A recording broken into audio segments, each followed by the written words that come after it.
Welcome, everyone. I'm Katia Vlachos. I'm a reinvention coach and author of Uncaged, The Good Girl's Journey to Reinvention. And I help women build and lead uncaged lives, accomplished women who haven't yet achieved everything they desire. So I help them go after what they want in the next chapter of their lives. And I am joined here by Araceli Canedo Bevington, who is a executive coach and board member. Welcome, Araceli. Today we're going to talk about making bold career moves, and I'm really excited to dive into this conversation with you. But first, would you like to introduce yourself briefly? Tell us a bit about you. Yeah, thank you. Thank you very much, Katia, for inviting me today. And, very happy to be here and share a little bit more about, about my journey and also about, the importance of taking bold career moves as well. So I run my own coaching practice. My focus is on leadership coaching and also on entrepreneurship coaching. And I am particularly passionate about, helping others embrace change with courage, with confidence and purpose. Wonderful, wonderful. So we're going to hear a little bit about your journey because it is very relevant to our topic today. So you walked away from an established career and managing director position in your midlife, and that is a bold move a lot of people fantasize about making. So, well, first of all, we'd love to hear a bit more about that. But then the question is like when you work with leaders who feel stuck in careers that are not aligned anymore or that even maybe killing their souls slowly, you know what do you feel is stopping people from just leaving, right? And what did Hmm. you do differently? Well, I think there is only one word from my perspective that is stopping anyone to take that type of bold career move, which is fear. And I can tell you a little bit more about, also how I was feeling at the time when I was considering, leaving my career in banking after 25 years and, a successful career as well. And considering, pursuing the coaching path. There were a number of fears, that were emerging. Well, first of all, I was having the fear of, throwing my career away because I was going to embrace a new chapter where, frankly, I didn't know a lot about it, except for the fact that, at the time I already had done my first coaching training. And I had this fear because I was asking myself, I had to fight a lot, to get where I got, to climb the ladder to the top. I used to be a managing director in an environment that, wasn't an easy environment for a senior female. And and yeah, I was thinking, am I going to throw all these years and all this, all the effort that I put, to put myself, in that senior position. But frankly, I also came to realize very rapidly that no, I wasn't throwing my career away. I was simply, repurposing my experience, my knowledge. To something actually that it was very, very meaningful to me, which is, helping others, as I mentioned in the beginning, embrace change. Um, so on the flip side, a few other fears that were emerging, which I also see regularly as well with my clients, especially when it's about, like more a late career change. I was very close to my 50s, at the time. So another typical fear is the fear of failure as well. I work with a lot of, high achieving and very successful professionals. And I was a professional, successful professional myself. And yeah, I had the fear of how about if this is not going to work? Mhm. And of course, to that comes the fear of judgment, what others, my former colleagues, are going to think, Yeah. in that situation. But then there was also what I call a deeper fear, which is really, the fear of losing your own identity. Because I Mm. found myself, and I see this regularly as well with my clients, especially when you have worked for so many years in the same space maybe even for the same organization, your identity somehow is connected to your job, is connected to your title, is connected to that status. And I remember that it wasn't an easy time when I was navigating the transition because I was feeling that on one side, I wasn't any longer part of the managing director community in the financial sector, but I wasn't either, a well-established coach, right? So I really had this feeling of not being there, neither here. And Yeah. that was, is something, and that's probably what, brought me to really work super hard, to establish my business, to do all the possible coaching trainings, because I felt I needed to reestablish, somehow, or establish my new identity.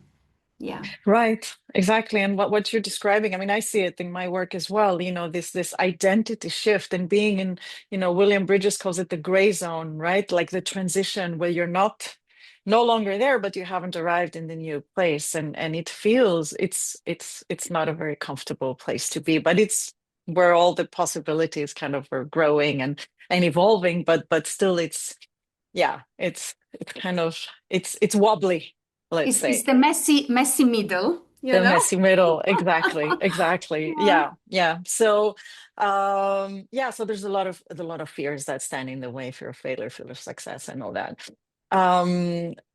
Something I've heard you say is that comfort is the enemy of growth, right? And you talk about having an established career. So for a lot of accomplished professionals, women and men, this success can become a cage, like I say, right? So, the title and the salary, the reputation, the network around you, the way people see you. So, a lot of people are terrified to walk away from what they've built, even if that thing is suffocating them, right? And I'm not saying that was you, but like for a lot of people, it feels like, okay, I don't belong here anymore.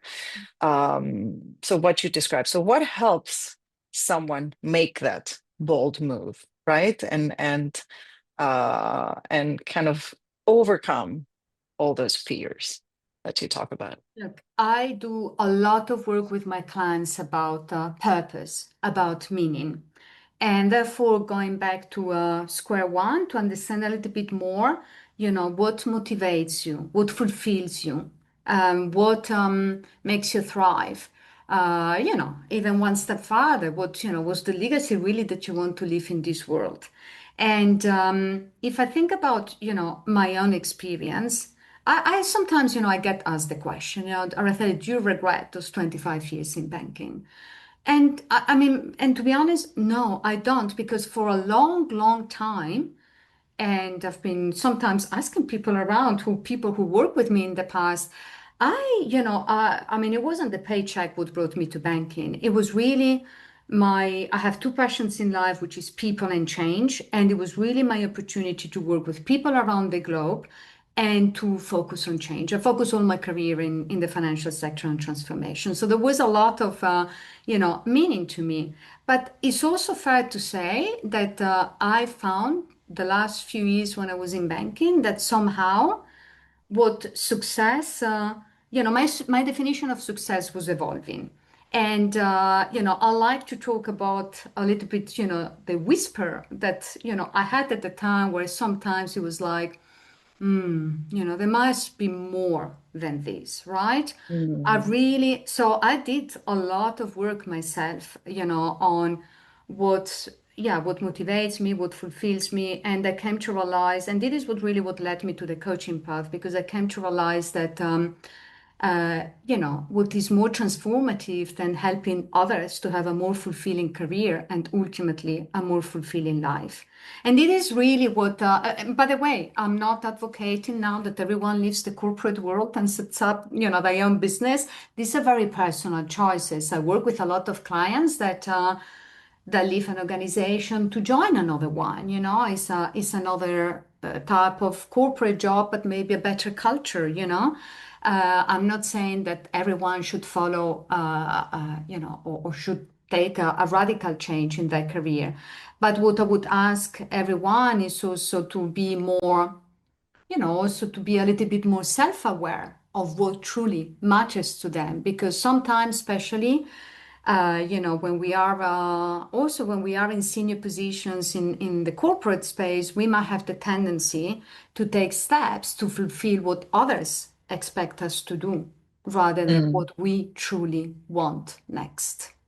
Right, right. As part of an organization. And sometimes you may lose track of what it is that matters to you versus, what are your values? What is your sense of purpose versus the organization's, right? And Yeah, okay, so having what I call the North Star, right? Having your purpose, your guiding values is really important because it kind of makes you reconsider everything, right? And see, okay, what is the best or the right next step yeah. for me? So at what point do you think, when people build all these amazing careers that are not necessarily, you know, aligned with them, maybe they were never aligned and they realize it. I come across that a lot, or maybe they're no longer aligned because they've grown and evolved.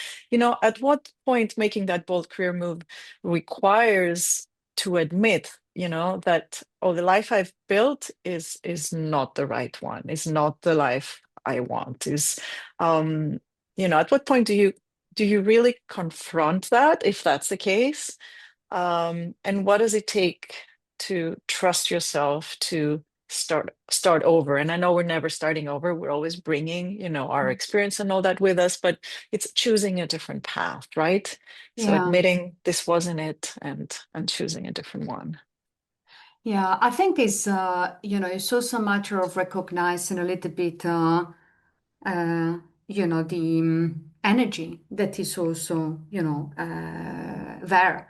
And with that, I mean, when I work with my clients, also we look to understand a little bit more, what, so to say, sucks their energy versus what gives them energy. Mm, And very often, I have clients that, I mean, frankly, they still have a job and they could stay and continue, in that path.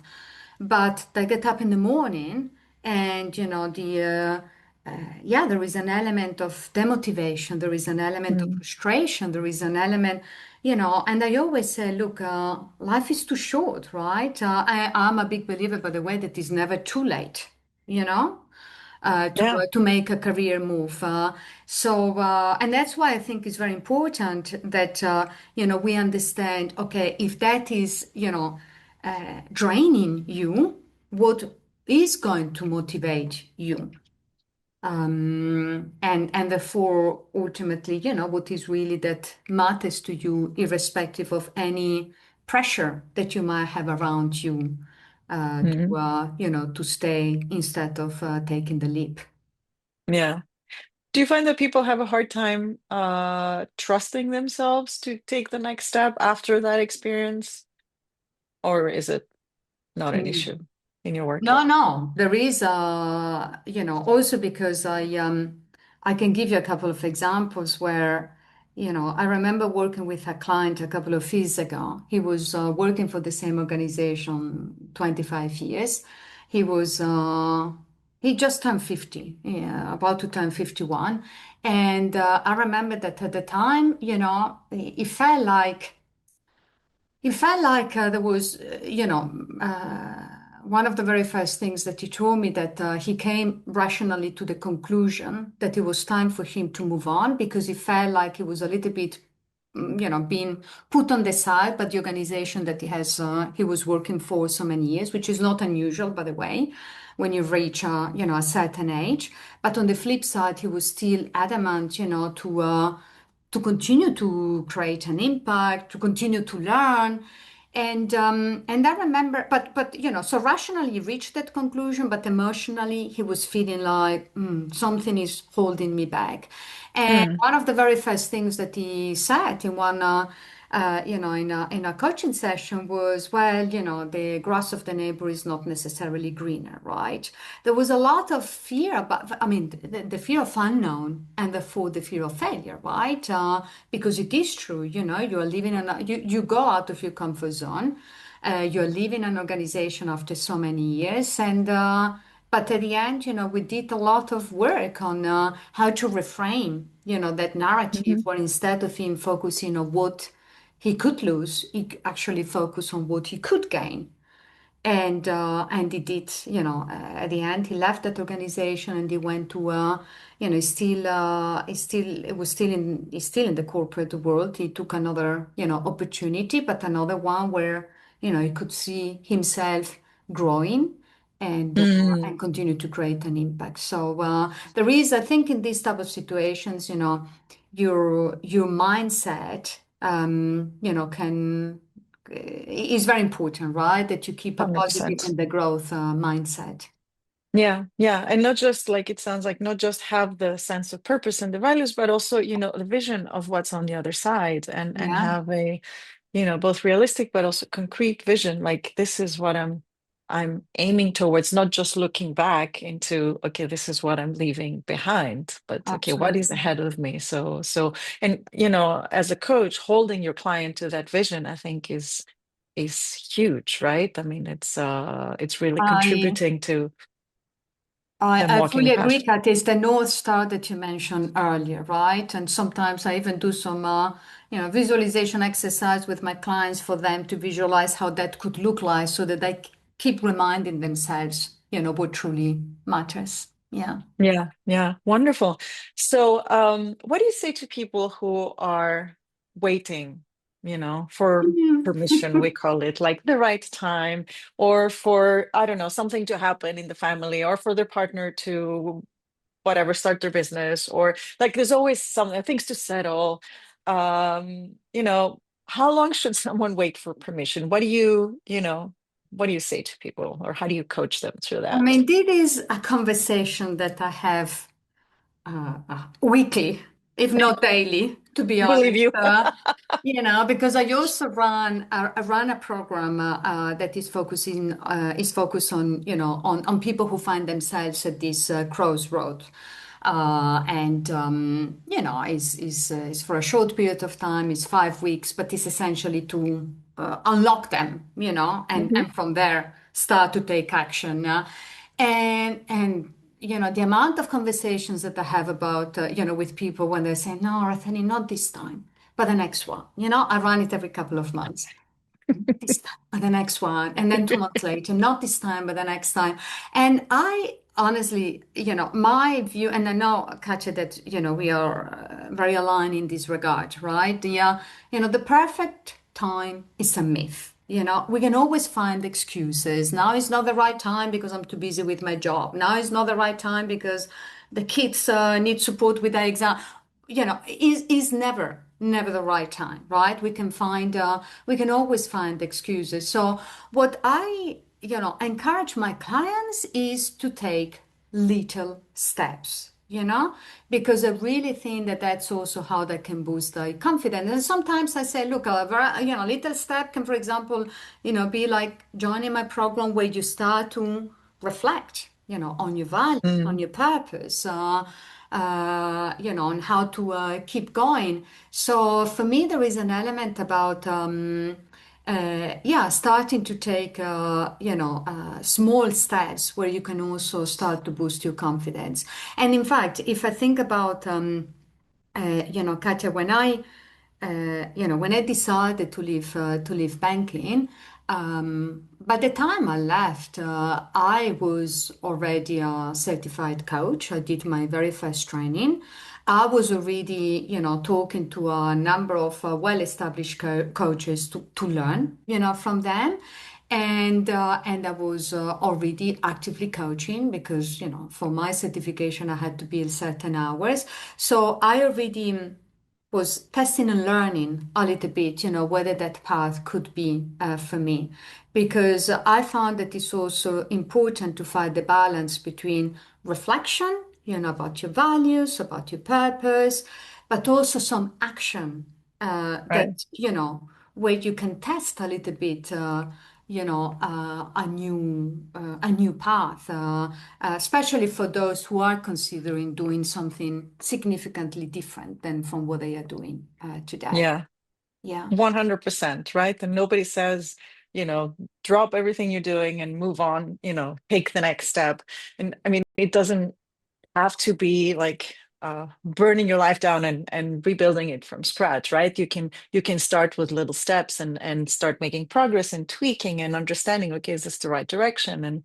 And building momentum, and it happens gradually, right? Direction and building momentum, and it happens gradually, right? But a lot of people hear bold career move, and they're scared because they think that this is, starting from scratch, burning everything down, and that it's something that's dramatic. And I was talking, it's funny, in an earlier conversation in the series about bold financial moves, and I was talking to Christina Yeager, and she said, this is not like you're I don't know, you're taking the decision and you start investing tomorrow. This is more, okay, you start getting into the spirit, you start reading, you start listening to podcasts, or watching videos or whatever. So you get yourself into the mindset first before you start taking small steps, right? Small amounts, whatever. So it's all about doing it gradually. And that's bold too, right? Yeah. Because you're moving in a new direction. So you made the leap, right? After 25 years, you made the leap from managing director to starting, to becoming an entrepreneur. And you didn't burn your past, you didn't destroy your reputation or your relationships or your network, right? Or your financial security. So you know, what is the difference? And I think you talked about it, between a bold move and a reckless move. How do you make those big changes without the collateral damage a lot of people fear, right? And I know you partly answered, but is there something more you want to say around that? No, I think my advice also to my clients beyond taking some little steps. I mean, it can be. I mean, you gave some examples in the context of financial security as well. But it can be little steps like. For example, also reaching out to those that maybe have taken already, the path that Mm. you're willing to take. Or it can be as simple as, I don't know, starting to do. I've worked, for example, with a client at some point that, was adamant to move into a different sector and focus more on the sustainability side. And it started, her journey in that direction started by simply doing a training that, opened her eyes. And then, from then she followed. So yeah, I really think it's about these little steps that little by little we make you also more confident. Plus, it's also about reframing. As I mentioned at the beginning, I really had this fear of throwing my career away, but Mhm. I reframe it. I honestly feel that. A lot of my clients, I mean, they come to me because I bring, that experience from the past because, I've been in their shoes. So, no, I'm not throwing, my career away. And you're making another important point, Katja. I also don't think that it is, no one should be burn any bridges, right? I own a lot, to my network, also in banking. So many people help me to also set my business by either by becoming clients themselves or by spreading the word about what I could offer. Because yeah, I mean, I never left that past in bad times. So I think it's also important that who we surround ourselves as well in this journey. And if I consider about the past, I mean, some of them will carry on with you. Others, they don't belong anymore to that career chapter. And that's where you also need to find new communities of like-minded professionals as well. Yeah. Right. Really important point, right? Which is, in your new life, you are going to attract people who are aligned with who you're becoming, with your new reality, and not everyone will follow, and that's okay. That's part of growing and evolving, and it's important for people to have that expectation, like to be realistic about that and not see it as a threat or something, yeah, as a fear. Yeah. It's actually a Yeah. natural part of the process, but also to look out for those communities, what you said, right? It's really, really important when you're making this transition, this reinvention. Yeah. Yeah. Yeah. Wonderful. So tell us a bit about Power of Change and how can people find you? How do you help uh, leaders? I work with women, so I would say women who are done playing small and ready to, to move forward. But in general, I know your clients are not just women. So tell us a bit about that. Yeah, look, I'm very happy about the fact that I've built a global business. That was actually one of my other fears when I was leaving banking because I always had global roles, and for me, it's super important that I continue to connect with people around the world because I really like to, I love to work in different cultural environments. And in that context, I mean, my focus is what I call, career transitions, and that can mean, anyone who is looking to either, moving up within the organization that they are working for, moving laterally, or people who, for whatever reasons, are looking to move into a different organization or even into a different sector, or even building a very different chapter, like becoming an entrepreneur, or if it's late in their career, what they call more like a portfolio, a portfolio career. Hmm. So these are the clients that I work with. I am very active on LinkedIn, and I'm very happy for people to reach out to me. I work on a one-to-one basis, and I also run group, coaching programs. And honestly, my goal is essentially to help anyone who is at the crossroads, to help them to you know to take the courage, to take the very little first step, to boost their confidence, but also to increase their resilience so that they can keep going. Because at the end of the day, I'm a big fan of change. That's why my company is called Power of Change. But, change can be daunting as well, right? And I truly believe that no one should be facing these type of journeys alone. So having someone that is going to be there for you, someone who is going to be your personal champion is incredibly important. I had that myself when I transitioned from banking to entrepreneurship.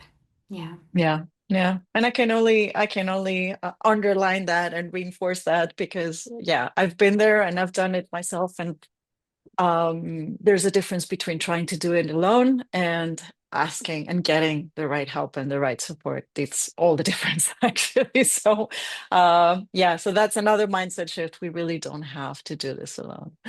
Thank you, Araceli. This has been wonderful, fascinating conversation. I will put the links to your LinkedIn and your website so people can get in touch. And yeah, thanks for making the time. Thank you so much, Katia, for giving me the opportunity as well. And always a pleasure for us to collaborate together. Thank you. Thank you.